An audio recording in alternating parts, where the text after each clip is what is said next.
नमस्कार दोस्तों, India news views में आपका स्वागत। मैं हूं हर्ष रंजन। प्रधानमंत्री नरेंद्र मोदी पदभार संभालने के बाद अपनी पहली विदेश यात्रा में मॉस्को के दौरे पर हैं। वो रूस गए हैं और रूस उन्होंने क्यों चुना, इसके पीछे की वजहें बेहद महत्वपूर्ण हैं। और मोदी की रूस यात्रा पर पूरी दुनिया की निगाहें हैं, खास करके अमेरिका और यूरोपीय देशों की। एक ऐसे वक्त में जबकि पिछले 2 वर्षों से ज्यादा समय से रूस यूक्रेन के साथ युद्ध में लिप्त है और पूरी दुनिया इस पर अपना अलग अलग नजरिया रख रही है। प्रधानमंत्री मोदी यात्रा के रूस यात्रा के क्या मायने हैं, क्या निहित इसके अर्थ हैं, इस बारे में चर्चा करने के लिए हमारे पास इंटरनेशनल मामलों के एक्सपर्ट विशाल दहिया हैं। विशाल, आपका इंडिया न्यूज व्यूज में बहुत बहुत स्वागत। नमस्कार हर्ष जी। और जैसा कि आपने देखा कि लगातार भारत की एक नेबरहुड पॉलिसी रही है और प्रधानमंत्री बनने के बाद लोग पास पड़ोस के देशों में जाते हैं, वहां रिश्ते मजबूत करते हैं। मोदी जी ने भी पिछली 2 टर्म में यही किया था। लेकिन इस बार आपको क्या लग रहा है कि वो नेबरहुड नहीं जाके रूस की यात्रा पर गए? एक तो सवाल ये है। दूसरा, उनकी रूस यात्रा जो इस बार की है, 22वां शिखर सम्मेलन वहां हुआ रूस और भारत के बीच में। कई समझौतों पर हस्ताक्षर हुए। क्या इसके निहितार्थ हैं? किस तरीके से यह भारत के लिए फेवरेबल होगा? देखिए, पहले तो आपने जो पहला प्रश्न पूछा उसका जवाब मैं दे दूं कि क्यों रूस यात्रा ही क्यों, और नेबरहुड फर्स्ट पॉलिसी जो थी उसके तहत पिछले जो कार्यकाल थे उसमें जो हमारे पड़ोसी देश थे वहां उन्होंने जाना उचित समझा। लेकिन इस बार थोड़ा सा अगर इंटरनेशनल कैलेंडर की तरफ नजर डालें तो कई जो वैश्विक समूह हैं या जो मल्टीलैटरल फोरम्स हैं इंटरनेशनल, उनकी बैठकें लगातार हुई हैं।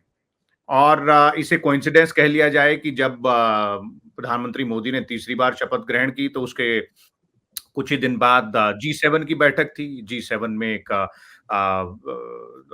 इनवाइटी के तौर पर भारत वहां मौजूद थे, आउटरीच देश के तौर पर। तो प्रधानमंत्री मोदी इटली गए, वो एक छोटी ही यात्रा रही। उसके बाद एक SCO की बैठक भी हुई, लेकिन उसमें प्रधानमंत्री मोदी नहीं गए, वहां भेजा गया वरिष्ठ मंत्री को। और ये जिसे कहा जाए रूस यात्रा है, ये बहुत महत्वपूर्ण हो जाती है क्योंकि ये भारत और रूस के बीच एक वार्षिक शिखर सम्मेलन होता है। ये 22वां वार्षिक शिखर सम्मेलन है, लगभग 22 साल से यानी कि चल रहा है। दोनों ही जो देशों के नेता हैं, भारत के प्रधानमंत्री और रूस के राष्ट्रपति, उनके बीच वार्ता होती है, द्विपक्षीय मुद्दों को लेकर वार्ता होती है, इंटरनेशनल मुद्दों को लेकर वार्ता होती है। तो ये बहुत महत्वपूर्ण था। और इसके बाद भी आप देखेंगे 3-4 महीने बाद हो सकता है फिर से प्रधानमंत्री मोदी रूस में रहें, क्योंकि उनको न्योता दिया गया है ब्रिक्स समिट के लिए। और ब्रिक्स की जो समिट है इस बार वो रूस उसकी मेजबानी कर रहा है। तो वहां भी एक बार फिर से प्रधानमंत्री मोदी आपको देखने को मिल सकते हैं रूस में। तो ये तो बात हुई कि क्यों वहां गए, और इसका एक टाइमिंग का हिसाब किताब। और दूसरा महत्वपूर्ण पहलू ये भी है कि रूस भारत का सबसे पुराना और जिसे कहा जाए सबसे भरोसेमंद दोस्त रहा है। उस एक अंग्रेजी में कहावत है कि this friendship has been tested through thick and thin, यानी कि जब भारत पर मुसीबत आई तो रूस खड़ा रहा।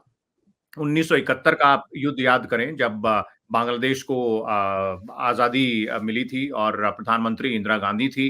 भारत और पाकिस्तान के बीच युद्ध था। अमेरिका ने अपना नौसैनिक बेड़ा जो है भारत को डराने के लिए भेजा था। लेकिन रूस, क्योंकि उस वक्त कोल्ड वॉर का समय था और दो ध्रुवों में वर्ल्ड बटा हुआ था, दुनिया बटी हुई थी, तो रूस ने खुलकर भारत का समर्थन किया। उसके बाद आप देखिए कि जब भारत ने परमाणु परीक्षण किए तो पश्चिमी देशों ने भारत के ऊपर प्रतिबंध लगाए, लेकिन रूस ने भारत का समर्थन किया। यहां तक के जो भारत के परमाणु रिएक्टर हैं उनके लिए जो हार्ड वाटर की सप्लाई होती है वो भी रोक दी थी कनाडा और अमेरिका ने, कि हम नहीं देंगे। तारापुर जो न्यूक्लियर पावर प्लांट है उसके लिए रूस ने उसकी सप्लाई की हमारे लिए। तो इस तरह से भारत ने भी रूस का साथ दिया है। अब रूस यूक्रेन युद्ध के चलते जो है रूस पर कई प्रतिबंध पश्चिमी देशों ने लगाए, खासतौर पे ये कि आप अपना तेल नहीं बेच सकते हैं, यानी कि रूस का तेल कोई नहीं खरीदेगा। लेकिन भारत ने आगे बढ़कर रूस का तेल खरीदा, और जिससे फायदा भारत को भी हुआ और रूस को भी हुआ। तो ये दर्शाता है कि दोनों देशों की जो दोस्ती है, आपसी जो रिश्ते हैं, वो टाइम टेस्टेड है। और दूसरी बात ये भी दर्शाता है कि भारत जो है वैश्विक पटल पर अब उसकी स्थिति क्या है। पहले भी किसी दबाव में नहीं रहे, लेकिन अब ये साफ होता जा रहा है कि किसी दबाव के तहत भारत की विदेश नीति नहीं होगी, वो एक इंडिपेंडेंट फॉरेन पॉलिसी होगी जो कि हम अपने फायदे के लिए भी देखेंगे और विश्व के फायदे के लिए भी देखेंगे। बिल्कुल। और मोदी साहब का ये साफ साफ कहना है कि हम सुनेंगे सबसे, बातचीत सबसे करेंगे, कोई हमारा दुश्मन नहीं है, किसी से हमारा व्यक्तिगत विरोध नहीं है, लेकिन देश हित में, राष्ट्र हित में जो होगी चीजें हम करेंगे वही। और यही वजह है कि देखिए, जबकि ऐसे मौके पर मैं एक उदाहरण देना चाहूंगा विशाल आपको, कि ईरान पर प्रतिबंध है अमेरिका का, और किसी भी सूरत हाल में अमेरिका ये नहीं चाहता था कि भारत ईरान के साथ दोस्ती में आगे बढ़े, खास करके चाबहार बंदरगाह पर भारत अपना कॉन्ट्रैक्ट फिर से बढ़ाए और उसको मैनेज करे। लेकिन अमेरिका की इन आंख जो दिखा रहा था, इसको दरकिनार करते हुए भारत ने फिर से चाबहार एयरपोर्ट पर अपना काम शुरू किया।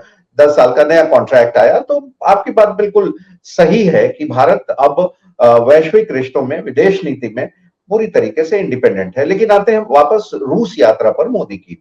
ऐसे समय में, जबकि पिछले 2 वर्षों से अधिक टाइम से रूस और यूक्रेन दोनों युद्ध में लिप्त हैं और पूरी दुनिया एक तरीके से कहें कि इसमें रूस को दोषी ठहरा रही है, ऐसे समय में भारत ने अपना स्टैंड बड़ा क्लियर रखा हुआ है, न्यूट्रल रखा हुआ है, और लगातार मोदी पुतिन साहब को समझाने की ये कोशिश कर रहे हैं कि युद्ध से किसी समस्या का हल नहीं होगा, युद्ध से कोई संवाद आगे नहीं बढ़ सकता है। उन्होंने पहले भी ये चीजें कही थी, G20 की बैठक में भी कहा था, G7 में भी उन्होंने कहा था, और अभी भी वो गए हैं तो उन्होंने ये चीजें कही हैं।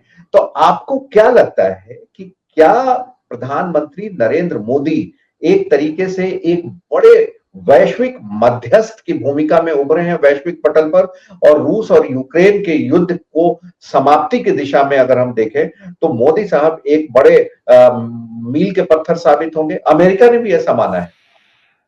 देखिए, इसकी इंटरप्रिटेशन अपने अपने तरीके से की जा सकती है हर्ष जी, लेकिन अगर आप पश्चिमी देशों की जो जिसे कहा जाए रणनीति है उस पर जरा गौर करें और रूस की जो रणनीति है उस पर गौर करें, तो ये जो दोनों खेमे हैं, यहाँ भी एक बात साफ है, खासतौर पे जो रूस और यूक्रेन के बीच युद्ध चल रहा है उसके चलते, चाहे हमने सीरिया का भी मसला देखा, उसके चलते भी वहां भी जो जो स्थिति उभरी थी, और वो ये है कि ये दोनों खेमे, जैसे कि भारत की बात है कि हम सुनेंगे सबकी लेकिन करेंगे अपनी, तो ये दोनों खेमे भी लगभग कम से कम जो यूक्रेन युद्ध चल रहा है उसके मामले में वैसा ही कर रहे हैं।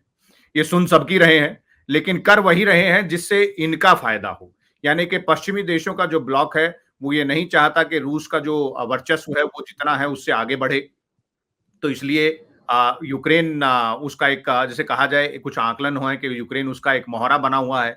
जहां तक रूस की बात है, रूस ये नहीं चाहता है कि यूक्रेन जो है नाटो का हिस्सा बने, क्योंकि अगर बन गया तो इससे नाटो के जो मिसाइल हथियार होंगे वो ठीक रूस के दरवाजे पर आन खड़े होंगे। तो इसलिए रूस किसी भी हालत में पीछे हटने को तैयार नहीं है। पश्चिमी देश भी किसी भी हालत में अब पीछे हटने को तैयार इसलिए नहीं है क्योंकि वो बहुत आगे जा चुके हैं यूक्रेन युद्ध में। अब यहां से पीछे हटना उनके लिए कई मायनों में नुकसानदेह साबित होगा। ऐसी स्थिति में भारत जैसे देश के नेतृत्व का वैश्विक पटल पर दोनों ही तरफ शांति की अपील करना एक लाजमी बात है, क्योंकि भारत ने हमेशा शांति की बात की है। भारत ने हमेशा कहा है कि युद्ध से पहले बातचीत कर लेनी चाहिए और बातचीत के जरिए ही किन्हीं चीजों का समाधान निकाला जा सकता है। तो ये भारत की विदेश नीति के हिसाब से कोई नई बात नहीं है, लेकिन महत्वपूर्ण बात यह है कि वैश्विक पटल पर जब तक भारत को संयुक्त राष्ट्र जो सिक्योरिटी काउंसिल है, जिसे यूनाइटेड नेशन सिक्योरिटी काउंसिल कहा जाता है, वैसे जगहों पर एक स्थान नहीं मिलता है जिसके लिए भारत बार बार कह रहा है। रूस ने भी इस बार कहा, इस यात्रा के दौरान रूसी राष्ट्रपति ने कहा कि हम आपका समर्थन करेंगे, बाकी देश भी कहते हैं हम आपका समर्थन करेंगे, लेकिन वो जब तक रीऑर्गेनाइजेशन नहीं होगा और ऐसे वैश्विक पटल पर आप जाके नहीं बैठेंगे जहां पर आप किसी चीज को वीटो कर पाए, जैसा कि रूस करता है हर बार, या चीन करता है, या अमेरिका करता है यूएनएससी में, तो वो बात कहने के लिए जरूर कही जाती है और सुनते सब हैं, उसका असर कितना होगा ये थोड़ा सा देखना पड़ेगा। और चूंकि हम रूस और यूक्रेन युद्ध की बात कर रहे हैं, एक और भी बड़ा सवाल है मोदी की इस यात्रा में, बाकी तमाम चीज, रक्षा सहयोग, दोनों देशों के बीच आपसी व्यापारिक सहयोग, रणनीतिक सहयोग तो है ही। एक यह है कि कुछ भारतीयों को वहां जबरन गुमराह कर रूस की सेना में शामिल कर लिया गया, कुछ की मौत भी हुई है, कुछ फंसे हुए हैं अभी 40 के आसपास। तो एक गुजारिश भारतीय ने की थी कि प्रधानमंत्री अगर वहां जाते हैं तो वो रूस से रिक्वेस्ट करेंगे और अपने सारे भारतीय जो हैं वहां सेना में फंसे हुए, जिनको जबरन बनाया गया है, उनको वापस ले आएंगे। क्या इस दिशा में कोई प्रगति होते देख रहे हैं आप? जी, बिल्कुल। और ये बहुत महत्वपूर्ण है और इसमें काफ़ी पॉज़िटिव न्यूज़ है। विदेश मंत्रालय की तरफ से जो कहा गया है, उसके मुताबिक ये है कि इस बात को, इस मुद्दे को प्रधानमंत्री मोदी ने उठाया और इसमें एक तरह से आश्वासन रूस की तरफ से है कि इस पर त्वरित कार्रवाई ज़रूर की जाएगी। वो जो भारतीय जिनको ये कहकर वहाँ बुला लिया गया था कि आप रूसी फ़ौज में आपको भर्ती किया जाएगा, लेकिन बाद में उनको छोटे-मोटे काम दिए गए और उनकी स्थिति वहाँ ठीक नहीं है, तो वो वापस आना चाहते हैं। तो जो वापस आना चाहता है उसको वापस आने दिया जाए। ये एक ऐसा पहलू है जिस पर ज़रूर जो रूस की जो लीडरशिप है वो नहीं चाहेगी कि भारत को नाराज़ किया जाए, क्योंकि ये कोई बहुत बड़ा मुद्दा रूस के लिए नहीं है। भारत के लिए ज़रूर है, क्योंकि हमारे नागरिक वहाँ फँसे हुए हैं। हम ज़रूर चाहेंगे कि हमारे नागरिक सुरक्षित वापस आएँ, जो कि हर देश चाहता है। तो इस पे ज़्यादा मुझे नहीं लगता कि कोई ऐसा नेगेटिव कोई फीलिंग या कोई नेगेटिव जिसे कहा जाए फीलर्स वहां से आ रहे हैं। लेकिन क्योंकि आपने इसकी बात की, तो इससे ही जुड़ा हुआ ये है कि भारत और रूस के बीच जो सैन्य संबंध है, जो रक्षा संबंध है, उनमें एक नया आयाम अब देखने को मिल रहा है। अभी तक केवल खरीदने और बेचने की बात हो रही थी, फिर मिलकर बनाने की बात हुई। अब उस मिलकर बनाने को, यानी कि कोऑपरेटिव जो जो कोऑपरेशन इन डिफेंस प्रोडक्शन है, उसमें एक कदम और आगे की टेक्नोलॉजी का कैसे इस्तेमाल किया जाए। AK-203 यहाँ बन रही है। ब्रह्मोस मिसाइल दोनों देश मिलकर बना रहे हैं। इसके अलावा सुखोई 30 जो है फाइटर जेट, उसका उत्पादन लाइसेंस के तहत HAL कर रहा है। इसी तरह और कहाँ दोनों देश जो डिफेंस आइटम्स हैं या डिफेंस रिसर्च है, उसमें किस तरह से दोनों देश आगे मिलकर बढ़ सकते हैं। और साइंस एंड टेक्नोलॉजी के क्षेत्र में भी लगभग आधा दर्जन से ज्यादा MOU साइन हुए हैं। तो फोकस अब आने वाले समय के लिए साइंस, टेक्नोलॉजी, रिसर्च, इन सब पर है। बिल्कुल। और हमने हाल के दिनों में देखा कि किस तरीके से रक्षा क्षेत्र में सहयोग बढ़ा है, और भारत भी पिछले 10 वर्षों में एक तरीके से कहें तो डिफेंस मैन्युफैक्चरिंग के क्षेत्र में काफी तेजी से आगे बढ़ा है, आत्मनिर्भर होने की दिशा में बढ़ा है। और कई छोटे देश ऐसे हैं जहां हम अब एक्सपोर्ट कर रहे हैं डिफेंस इक्विपमेंट का। बहुत सारी इसमें से टेक्नोलॉजी ऐसी है जो कि रूस ने हमें MOUs के जरिए ट्रांसफर भी किया है। कुछ नई टेक्नोलॉजी, इनोवेटिव टेक्नोलॉजी जिसकी आप चर्चा कर रहे थे, अभी बनने शुरू हुए हैं। आने वाले दिनों में हम उम्मीद कर सकते हैं कि वो टेक्नोलॉजी भी रूस हमसे साझा करेगा। विशाल, क्या आपको लगता है कि आने वाले दिन में रक्षा क्षेत्र में, उपकरण निर्माण के क्षेत्र में रूस के सहयोग से भारत दुनिया के पटल पर एक अग्रणी रक्षा निर्माण के वाला देश होगा, जो बाकी दूसरे देशों को निर्यात करे, सप्लाई करे? जी, बिल्कुल। और इसका सबसे बड़ा एग्जाम्पल तो जो ब्रह्मोस मिसाइल है वो है, क्योंकि ब्रह्मोस मिसाइल दोनों देश मिलकर एक साथ बना रहे हैं। तो उसका निर्यात पे चर्चा कई साल पहले शुरू हुई थी और अब उसमें कई कदम आगे बढ़ा जा चुका है। उसके अलावा जो इंडियन डिफेंस प्रोडक्शन जिसे कहा जाए, डिफेंस मैन्युफैक्चरिंग इंडस्ट्री जो है, उसमें कई बड़े बदलाव आए हैं। नई टेक्नोलॉजीज को लेकर, खासतौर पे एरोस्पेस के सेक्टर में जो इंडियन एंटरप्रेन्योर्स हैं, इंडियन साइंटिस्ट हैं, उन्होंने रिसर्च करके कई चीजें वो आगे लेकर आए हैं।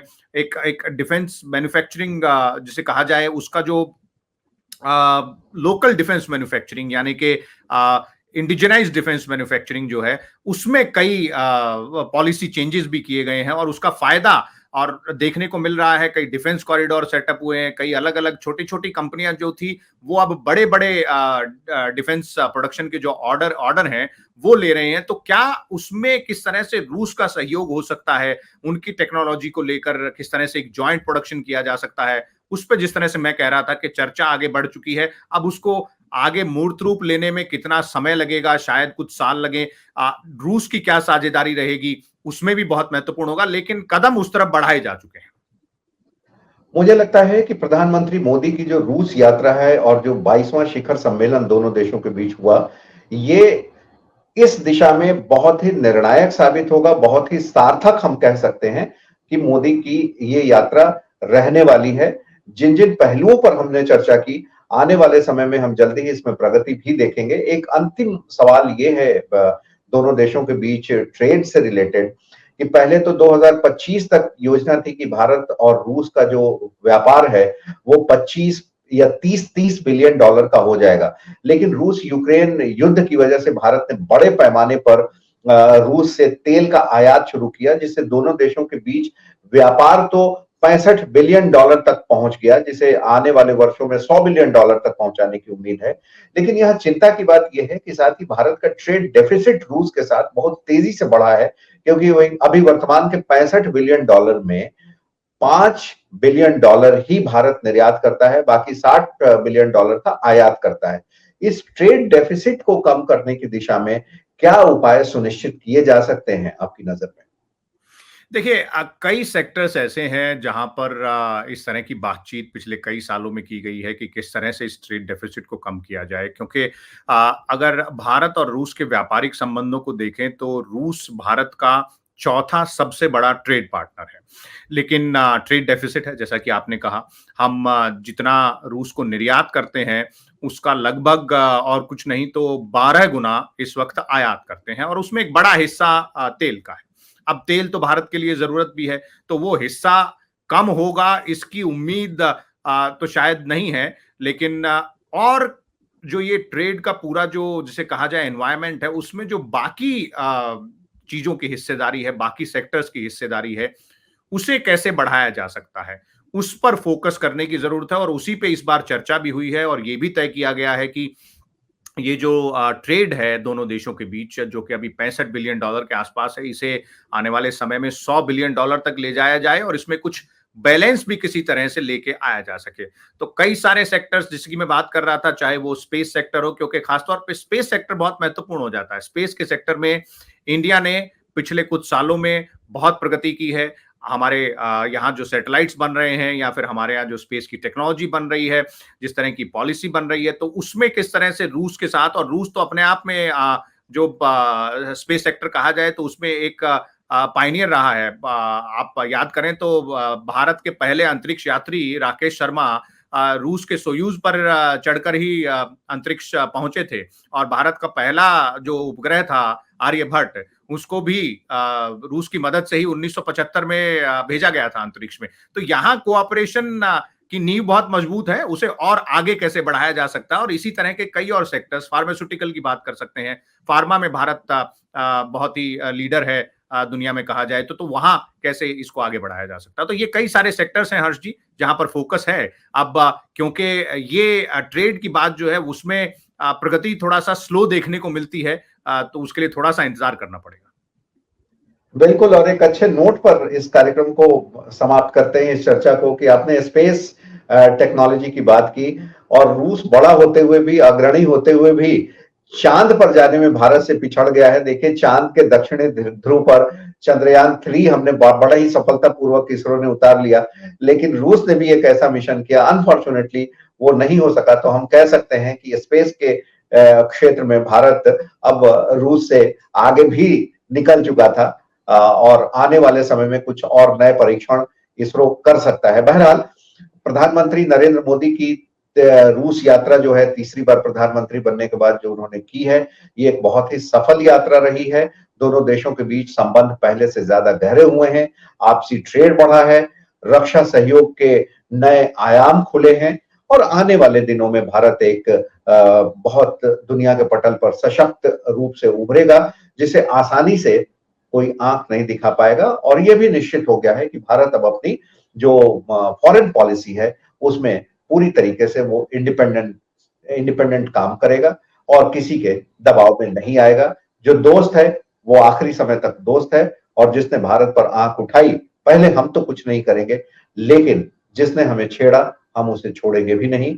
इसी नोट के साथ विशाल, आपका बहुत बहुत धन्यवाद चर्चा में जुड़ने के लिए। नमस्कार, धन्यवाद।